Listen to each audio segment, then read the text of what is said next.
परमेश्वर के धन्य नाम की महिमा हो। प्रभात मनन के सत्र 2790 में आप सभी का बड़े प्रेम के साथ स्वागत करता हूँ। आइए आज को मनन के लिए हम पढ़ते हैं प्रकाशित वाक्य अध्याय 3 पद 18। इसलिए मैं तुझे सम्मति देता हूँ कि आग में तया हुआ सोना मुझसे मोल ले कि तू धनी हो जाए, और श्वेत वस्त्र ले ले कि पहनकर तुझे अपने नंगेपन की लज्जा ना, और अपनी आंखों में लगाने के लिए सुरमा ले कि तू देखने लगे। लौदीकिया के आत्मिक कंगालपन को दूर करने के लिए प्रभु की ओर से उन्हें देने वाला तीसरा सलाह उनकी आंखों में लगाने के लिए प्रभु से सुरमा लेना है। मैं ये बात आपसे पूर्व में कह चुका हूं कि लौदीकिया शहर आग में लगाने वाला एक प्रकार के सुरमा का व्यवसाय के लिए प्रसिद्ध। संभवतः वो सुरमा उन दिनों में आंखों का इलाज के लिए उपयोग किए जाते थे। लौदीकिया के लिए बहुत ही परिचित इस सुरमा को प्रभु उन्हें समझाने के लिए यह उपयोग किया है। अपनी आंखों में लगाने के लिए सुरमा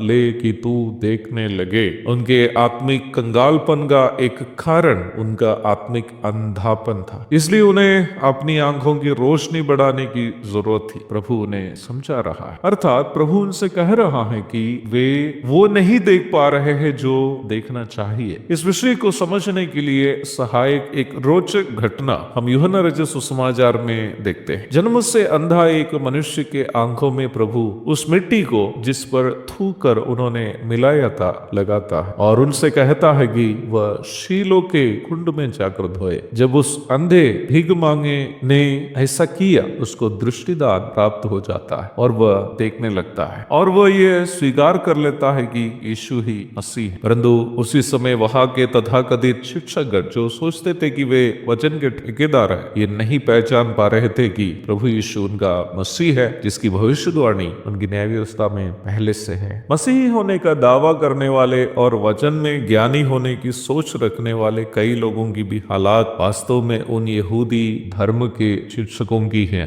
जिसका जिक्र हम यूहन्ना रचित सुसमाचार के 9वां अध्याय में देखते। वचन से वे यीशु मसीह का दर्शन नहीं कर पाते, क्योंकि उनकी आंखों में आत्मिक मोतियाबिंद के कारण वे केवल धुंधला देखते हैं। जब तक हम यीशु मसीह के महत्व और महिमा का दर्शन नहीं कर पाते, हम कभी भी अपने आत्मिक कंगालपन की पहचान नहीं कर पाए। क्या अपने जीवन के रहस्य पापों के कारण कभी आपने दुखी हुए? क्या प्रभु यीशु मसीह के स्वभावों को अपने जीवन में उतार नहीं पाने के कारण कभी आपने दुखी हुए? क्या प्रभु की सेवा में उपयोगी नहीं होने के कारण कभी आपने दुखी हुए? यदि आपका उत्तर नहीं है, तो इसका मतलब वचन में बताया गया यीशु मसीह का दर्शन आपने जीवन में अभी तक नहीं किया। प्रत्येक व्यक्ति जो दावा करता है कि वो मसीही है, परंतु मसीह का वचन से कभी दर्शन नहीं किया, वो भले मसीह को देख नहीं पा रहा हो, अन्य कई चीज को काफी महत्व से देखने वाले ही होंगे। अपना धन,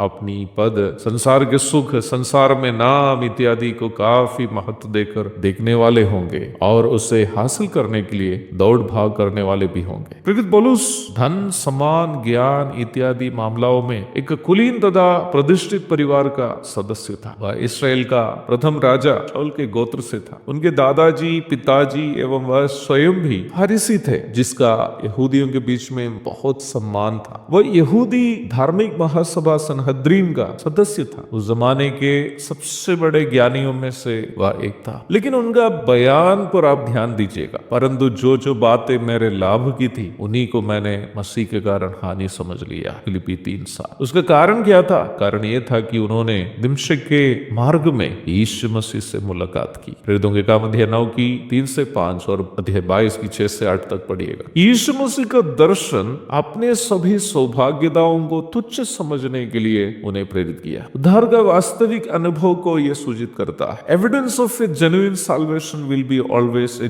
genuine vision of the glory of Jesus Christ from the word of God. यीशु मसीह का दर्शन हमें अपने जीवन की बुरी अवस्था को समझने और प्रभु की महिमा का महत्व को समझने के लिए प्रेरित करता है। पौलुस आगे इस प्रकार कहता है, वरन मैं अपने प्रभु यीशु मसीह की पहचान की उत्तमता के कारण सब बातों को हानि समझता, जिसके कारण मैंने सब वस्तुओं की हानि उठाई और उन्हें कूड़ा समझता, जिससे मैं मसीह को प्राप्त करूं। फिलिपी अध्याय 3 पद 8। आप यारो, हम भी प्रभु से प्रार्थना करते हैं, हे प्रभु हमें भी वचन का वो सुरमा दे कि हम वचन से आपकी महिमा का दर्शन कर सकें, ताकि हम दुनिया के सौभाग्यताओं से अधिक आपकी महिमा के लिए अपना जीवन बिता पाए, ताकि हम अपने जीवन की उस बुरी आत्मिक हालात को समझ सके और आपकी पवित्रता में बढ़ने के लिए एक तीव्र इच्छा कर सके। एक और शुभ दिन की धन्य कामनाओं के साथ आज को मनन में यह समाप्त करता हूँ। प्रभु आप सबको आशीष दे। आमीन।